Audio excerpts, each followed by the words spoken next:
नमस्कार। मैं Prahlad Kumar Meena, associate professor political science, BSR government arts college Alwar. इस ई कंटेंट में आप सभी का स्वागत है। यह वीडियो BA पार्ट फर्स्ट और BA honours part first paper second के लिए तैयार किया गया है। इसमें आप सभी का स्वागत है। पिछले वीडियो में हमने राज्य की उत्पत्ति एवं राज्य के सप्तांग सिद्धांत के बारे में समझा।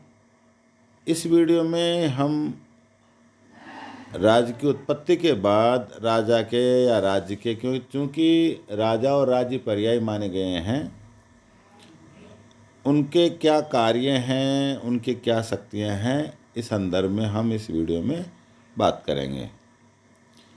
मनु ने मनुस्मृति में राजा के या राज्य के दो प्रकार के कार्य बताए हैं। पहला है प्रशासनिक कार्य और दूसरा है न्यायिक कार्य। पहले हम प्रशासनिक कार्यों की चर्चा करेंगे जो मनुस्मृति में या मानव धर्म शास्त्र में या प्रथम विधि संहिता में बताए गए हैं, क्योंकि मनुस्मृति को मानव धर्म शास्त्र भी कहा गया है या उसके मानव धर्म शास्त्र के नाम से भी जाना जाता है। प्रथम कानून की पुस्तक या प्रथम विधि संहिता भी कहा जाता है। उसमें प्रशासनिक कार्यों का उल्लेख किया है। पहला जो प्रशासनिक कार्य बताया है वो प्रजापालन व प्रजा रक्षण, क्योंकि प्रथम कार्य प्रजा का रक्षण और प्रजा का पालन, क्योंकि राज्य की उत्पत्ति का मूल सिद्धांत मत्स्य न्याय या जंगल राज या माइट इज राइट, लाठी उसकी भैंस, या अराजकता की स्थिति या कमजोरों की शक्तिशालियों से रक्षा के लिए राज्य की उत्पत्ति हुई है। इसलिए पहला जो कार्य है वो प्रजा की रक्षा करना और उसका पालन करना, क्योंकि मनुस्मृति में राजा को प्रजा के साथ पिता तुल्य व्यवहार करने की बात कही है, और जो इस प्रकार का व्यवहार प्रजा अपनी प्रजा के साथ नहीं करता है वो जल्दी ही समाप्त होने की बात या नरक भोगने की बात मनुस्मृति में कही गई है। पहला जो कार्य है उसका विस्तार से प्रजापालन और प्रजा रक्षण का जो विस्तार से मनुस्मृति के 7वें अध्याय में मनु ने कहा है कि प्रजा का पालन करना राजा का महत्वपूर्ण कार्य है, क्योंकि राजा प्रजा के लिए पिता तुल्य है, अतः उसे प्रजा से पिता तुल्य ही प्रेम करना चाहिए। मनु का कहना है कि राजा का कल्याण मुख्यतः 3 बातों में निहित होता है। नंबर 1, युद्ध से मुँह नहीं मोड़ना या संग्राम से मुँह नहीं मोड़ना, क्योंकि जब अच्छे लोग बुरे लोगों का तिरस्कार करेंगे या विरोध करेंगे या कमज़ोर लोगों की रक्षा के लिए कोई ताकतवर इंसान कमज़ोर की रक्षा के लिए खड़ा होगा तो उसे संघर्ष करना पड़ेगा, क्योंकि जो शोषण करता थे या मत्स्य न्याय जो प्रचलन में था उसमें उन लोगों से राजा को उनसे युद्ध करना पड़ेगा या संग्राम करना पड़ेगा। तो प्रजा रक्षण और प्रजा पालन के लिए संग्राम से उसे कभी पीछे नहीं हटना चाहिए या मुंह नहीं मोड़ना चाहिए। प्रजा का पालन तो करना ही चाहिए और ब्राह्मणों की सेवा करना चाहिए। ब्राह्मणों का अर्थ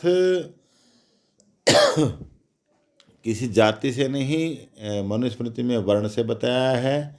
जो व्यक्ति बुद्धिजीवी है उसकी सेवा करना भी राजा का कार्य बताया है, ताकि वो अपने विवेक से राजा को दुर्गुणों से बचा सके और राज्य व प्रजा की उन्नति में अपने विवेक का प्रयोग करके राज्य की उन्नति कर सके। जो राजा अच्छे बुरे का ज्ञान न रखकर प्रजा को दुखी करता है, उस राजा का अपने कुल सहित शीघ्र ही नाश हो जाता है।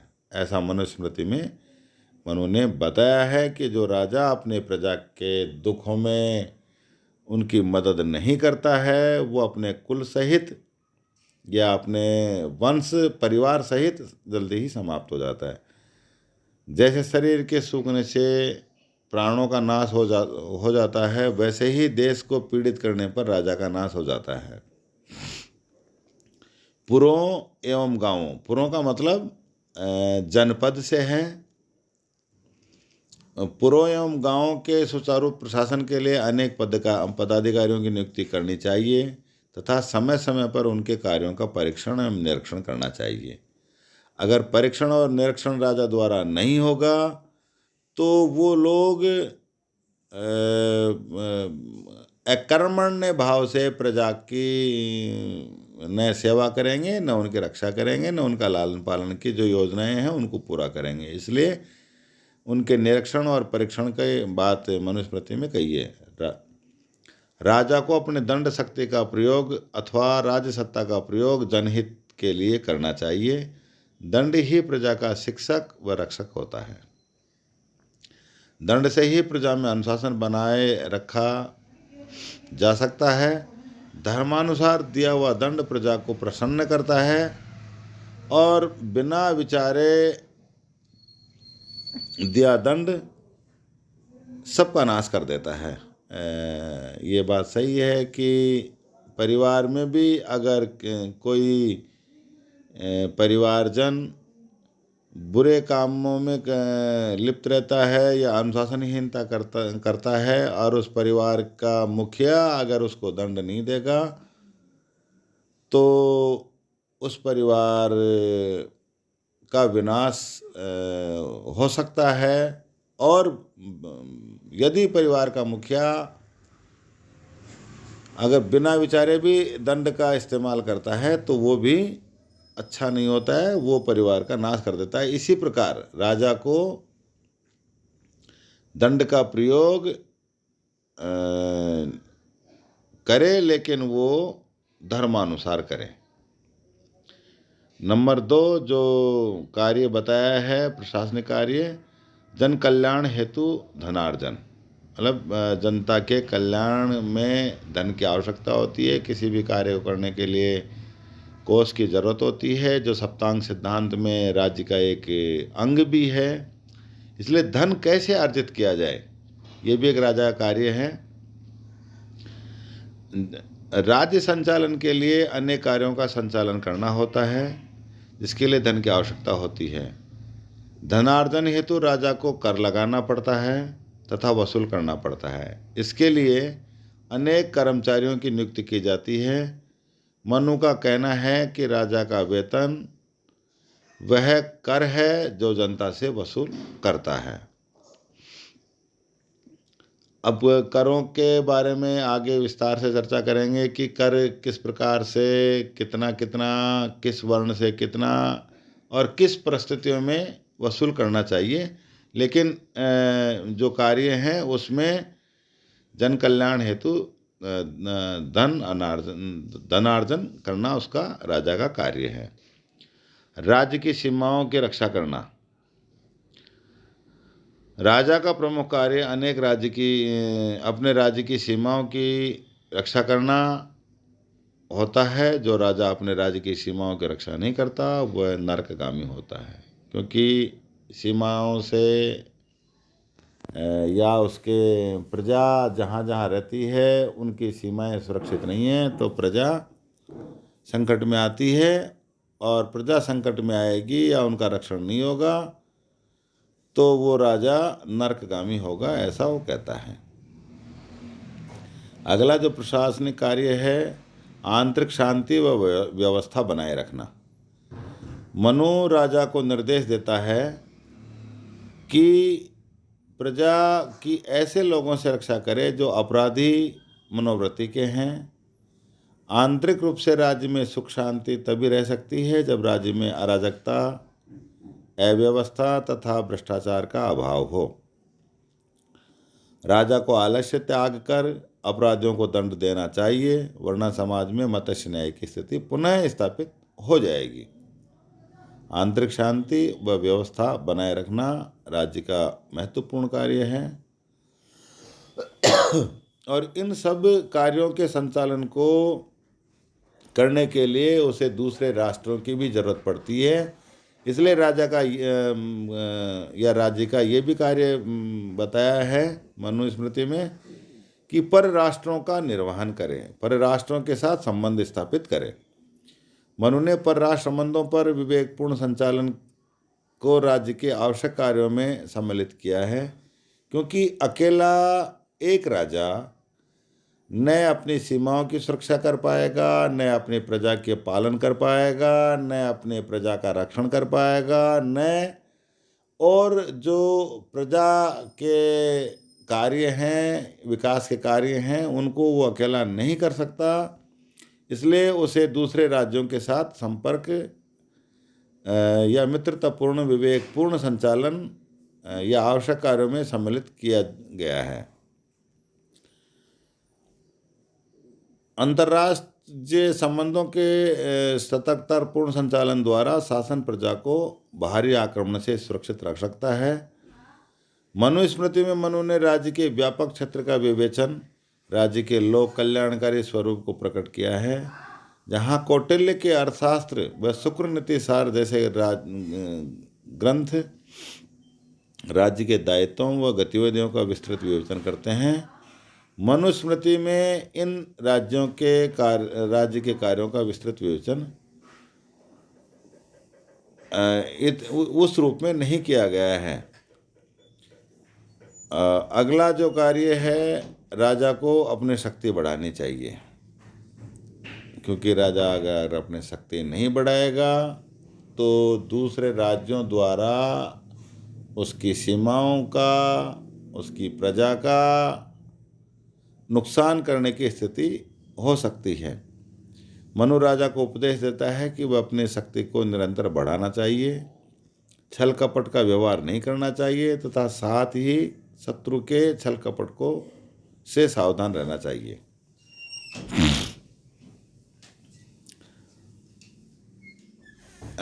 कार्यों में ग्राम प्रशासन और नगर प्रशासन व्यवस्था की बात भी मनुस्मृति में मनु के राज्य के कार्य संबंधी चीज़ों में बताया है। ग्राम प्रशासन के लिए बताया था, सामाजिक व्यवस्था में 10 गाँव का एक समूह होगा जिसमें 10 ग्रामपति होगा, 100 गाँव का होगा जो शतपति होगा। इस तरह से ये ग्राम प्रशासन और नगर प्रशासन की भी कार्यों की विवेचना मनुस्मृति में की गई है। ये हुई प्रशासनिक कार्यों की बात। अब दूसरे प्रकार के जो कार्य राजा को करने हैं वो है न्यायिक कार्य। यदि राजा प्रजा के प्रशासनिक कार्यों का या उनके लालन पालन का, दूसरे राष्ट्रों के साथ संबंधों का, अपनी शक्ति बढ़ाने का, इस प्रकार का कार्य ही करे तो वो राजा का एक पक्षीय कार्य होगा। अगर न्याय कार्य राजा द्वारा नहीं किए जाएंगे, सही तरीके से नहीं होगा, तो फिर वही मत्स्य न्याय की स्थिति हो जाएगी। अब न्यायिक कार्यों में अपराधों का विवरण बताया गया है, फिर उनके दंड की व्यवस्था बताई गई है कि किस प्रकार के अपराध करने पर क्या दंड मिलना चाहिए और दंड देने के लिए साक्ष्य क्या होने चाहिए, और दंड देने वाले जो अधिकारी है वो उसकी योग्यता और उसकी नियुक्ति किस प्रकार होनी चाहिए, इस संदर्भ में भी मनुस्मृति में बताया है। मनु ने मानव धर्मशास्त्र में या मनु ने मनुस्मृति में, क्योंकि मानव धर्मशास्त्र मनुस्मृति और प्रथम विधि संहिता, क्योंकि उससे पहले मनुस्मृति से पहले कोई नियम या किसी व्यवस्था संबंधी कोई पुस्तक या रचना की कोई उल्लेख भारतीय राजनीति व्यवस्था के बारे में बताने के लिए उपलब्ध नहीं है, इसलिए इसको प्रथम विधि संहिता या नियम की पुस्तक, कानून की पुस्तक भी कहते हैं। मनु ने मानव धर्म शास्त्र में न्याय व्यवस्था का भी विस्तार से वर्णन किया है तथा उनके विचार से 18 प्रकार के अपराध बताए हैं। जिनमें उनका उल्लेख इस प्रकार है: ऋण लेकर वापस न करना, किसी की धरोहर वापस न करना, किसी दूसरे की वस्तु को बेच देना, साझे के व्यापार में बेईमानी करना, समझौते को तोड़ देना, क्रय विक्रय में बेईमानी करना, नौकरों को वेतन न देना, पशु स्वामी तथा पशुपालकों का विवाद, सीमा संबंधी विवाद, कठोर वार्ता का विवाद, मारपीट का विवाद, स्वामी पुरुष के धर्म की व्यवस्था, चोरी संबंधी विवाद, बलपूर्वक धन का अपहरण, पर स्त्री संबंधी विवाद, स्त्री पुरुष के धर्म संबंधी विवाद, धन का भाग या बंटवारे संबंधी विवाद, जुआ और पशुओं की लड़ाई में हार जीत का विवाद। इस प्रकार से मतलब यानी कि उसने मोटे मोटे रूप से जो समाज में अपराध प्रवृत्ति या अपराध के प्रकार हैं उनके बारे में उसने अपनी मनुस्मृति में या मानव धर्म शास्त्र में उनका उल्लेख किया है। और अब इन अपराधों के लिए न्याय की व्यवस्था किस प्रकार हो, इसलिए उसने न्यायालयों की कार्य प्रणाली के बारे में बताया है। मनु ने न्याय व्यवस्था को व्यवहार भी नाम दिया है। मनु ने व्यवहार के लिए या न्याय व्यवस्था के लिए विभिन्न प्रकार के न्यायालयों की व्यवस्था का उल्लेख किया है, परंतु धर्मसभा को प्रमुखता दी है। उस समय धर्मसभा सर्वोच्च न्यायालय का रूप रखती थी। अब न्याय करने के लिए साक्ष्य कितने प्रकार के हों, वो कौन कौन से हैं, उनके बारे में मनुस्मृति में बताया है कि न्यायालयों के समक्ष 5 प्रकार के साक्ष्य या सबूत पेश हों और उन सबूतों के आधार पर ही न्याय या उनका निर्णय फैसला किया जाना चाहिए। फैसला भी हम नहीं कहें कि उनका न्याय, विवादों का न्याय किया जाए। पहला है लेख प्रमाण। मनु लिखित प्रमाण को मान्यता देते हैं, परंतु नकली प्रमाण अथवा दबाव में लिखवाए गए प्रमाण को गलत मानते हैं। लेख प्रमाण लिखा हुआ कोई प्रमाण है कि मेरा इससे कोई ऋण लिया था, मैंने लौटा दिया, लेकिन फिर विवाद हो गया या किसी ने नहीं लौटाया, लेकिन अगर उसमें कुटिलता की गई है लेख प्रमाण में तो वो प्रमाण मान्य नहीं होगा। लेख प्रमाण में साक्ष्य प्रमाण, आँखों से देखा गया और कानों से सुना गया प्रमाण साक्ष्य प्रमाण माने गए हैं। शुक्र भी आँखों देखा और कानों सुना प्रमाण को ही सही मानते हैं। यदि ब्राह्मण, क्षत्रिय, वैसे आदि झूठे साक्ष्य देते हैं तो उसे देश निकाले की सजा दी जानी चाहिए। साक्ष्य को साक्ष्य देते समय शपथ दिलाई जाती थी और उससे कहलवाया गया जाता था कि हे भद्र, यानी कि हे श्रेष्ठ मानव, भद्र का मतलब है श्रेष्ठ, तूने आयु भर जो पुण्य कमाए हैं वह तेरे समस्त पुण्य कुत्ते को प्राप्त हो जाए यदि तू झूठे साक्ष्य देगा।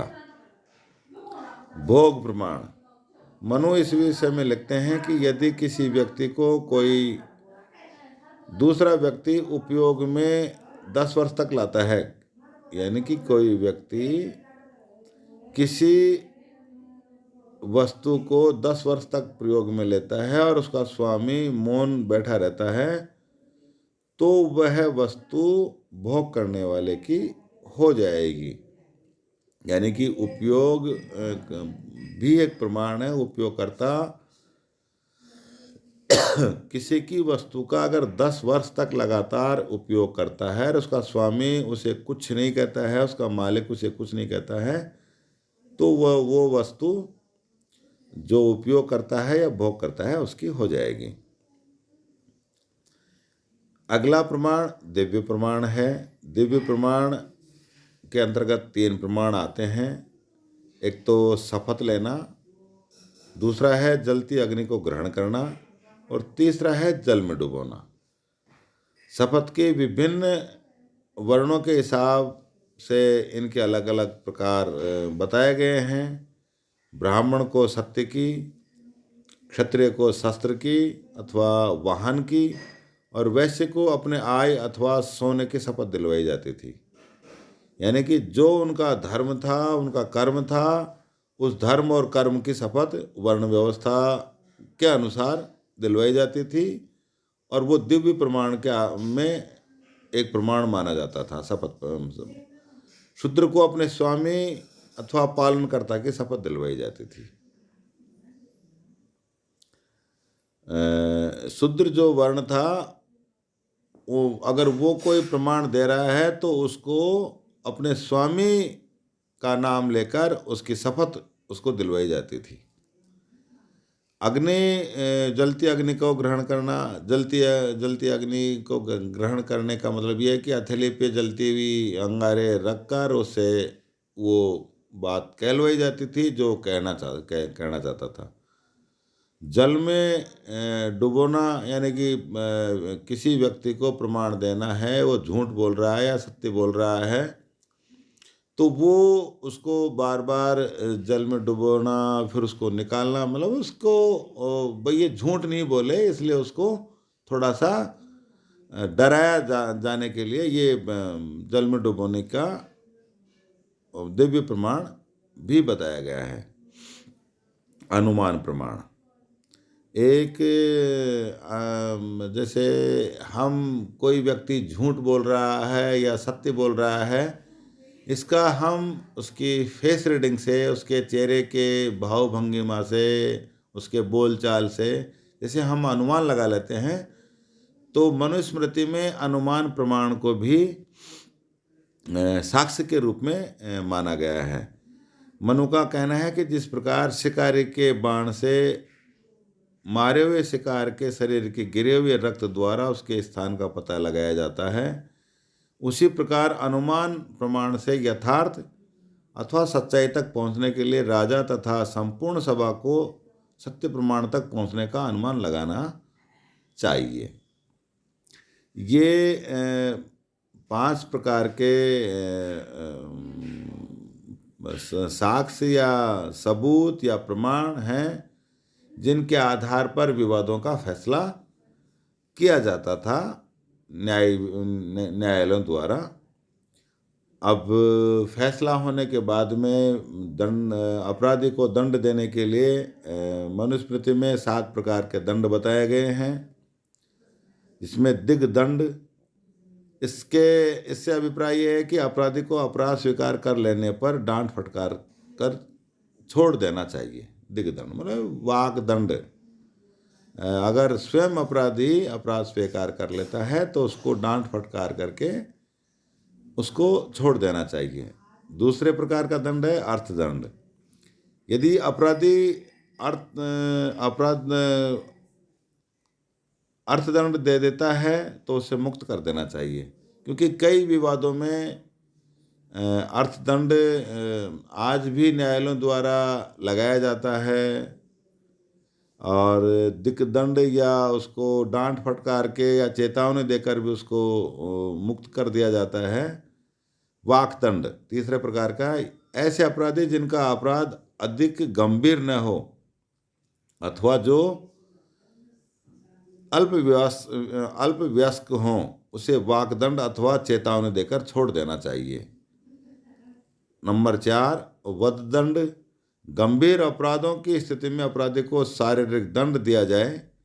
आजकल उसे मृत्युदंड कहा जा सकता है। शारीरिक दंड में पहले कोड़े मारना, अंग भंग कर देना, उसको मतलब उसमें उस व्यक्ति को वध दंड, जिसको मृत्युदंड कहा जाता है, तक दिया जा सकता था। शारीरिक दंड के में अंग भंग भी है, कोड़े मारना भी है और अंतिम जो बड़े अपराधी को मृत्युदंड भी है। पांचवें प्रकार का जो दंड बताया है, जाति बहिष्कार का दंड। कई अपराध ऐसे होते हैं जिनमें समाज द्वारा उसको जाति से बहिष्कृत कर दिया जाता है और समाज से उसका कोई संबंध नहीं होता है। छठा है संपत्ति दंड, संपत्ति हरण दंड। इसमें अपराधी को उसकी संपत्ति से वंचित या बेदखल कर दिया जाता है। और सातवें प्रकार का दंड है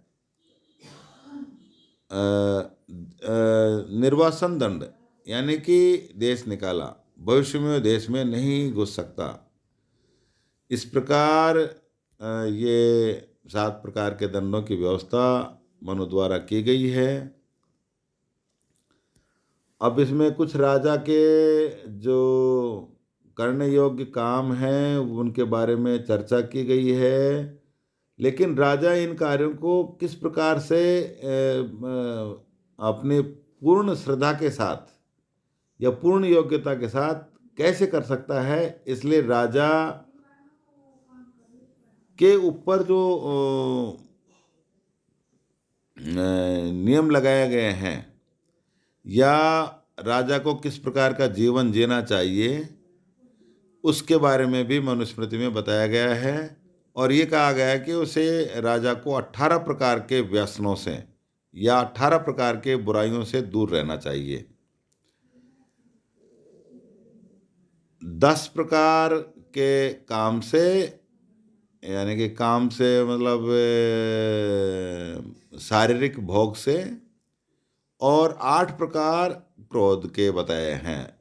कुल मिला के 18 प्रकार के बुराइयों से राजा को दूर रहना चाहिए, तभी वह राजा अपने कर्तव्यों का सही रूप में पालन कर पाएगा या उनका लागू करवा पाएगा।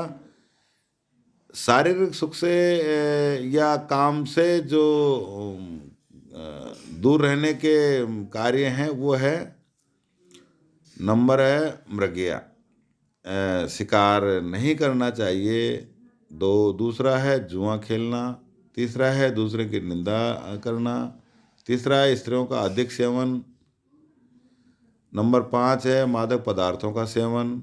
नंबर 6 है नृत्य आदि पर में ज़्यादा लिप्त रहना। नंबर 7 है गीत का अधिक आचरण, बाजे बजाना, व्यर्थ भाषण करना और क्रीड़ा। ये 10 प्रकार के काम से संबंधित या शरीर से संबंधित, हालांकि सारे ही जो व्यसन हैं वो शरीर के माध्यम से, जिसमें मन भी रहता है, आत्मा भी रहती है और अंग भी रहते हैं, लेकिन ये शारीरिक भोग से संबंधित हैं। और 8 प्रकार के जो बताए हैं वो क्रोध के बताए हैं। कृपणता, दुस्साहस, द्रोह, ईर्ष्या, निंदा, दूसरे के धन का अपहरण और कठोर वाणी और दंड की कठोरता। राजा को इन बुराइयों से दूर रहकर अपने कार्यों को पूरा करना चाहिए।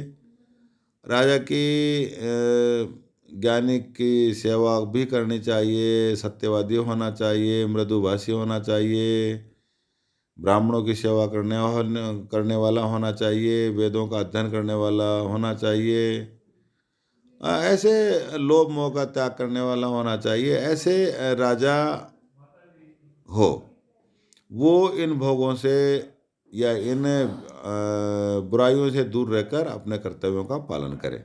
और अंत में राजा को बुगले की भांति कार्यों की चिंता करनी चाहिए, सिंह की भांति पराक्रमी होना चाहिए, भेड़िए की भांति शत्रु दमन की शक्ति होनी चाहिए और खरगोश की भांति शत्रु के घेरे से निकल भागने की क्षमता होनी चाहिए। ये इतने योग्यताओं को मैकियावेली ने भी अपने शब्दों में, जो मनुस्मृति में मनु द्वारा बताई गई हैं, वो इस प्रकार है कि राजा को शेर के समान शक्तिशाली और लोमड़ी की तरह चालाक होना चाहिए। के काफ़ी निकट इस विचार मंथन को मनुस्मृति के काफ़ी निकट लाता है, जो मनुस्मृति में बताया गया है। इस वीडियो में हमने राजा के कार्य और उसकी शक्तियाँ, उसकी न्यायिक व्यवस्था, उसकी दंड प्रक्रिया और साक्ष्य प्रक्रिया, और राजा किन बुराइयों से या किन व्यसनों से दूर रहे और राजा में क्या योग्यता होनी चाहिए, इनके बारे में चर्चा करी। आज के इस कंटेंट में इतना ही। धन्यवाद। अगले वीडियो में हम दूसरे टॉपिक पर चर्चा करेंगे। घर में रहें, सुरक्षित रहें, और ऑनर्स पार्ट के बच्चे बीए पार्ट जिसका मैंने व्हाट्सएप ग्रुप भी बनाया है, वो गुडनेस के कार्य यानी कि आनंदम के कार्य भी करके अपने व्हाट्सएप ग्रुप पर शेयर करते रहें। और बीए पास कोर्स के विद्यार्थी भी जो उनका ग्रुप बनाया है, उनके मेंटर ने उनके ग्रुप पर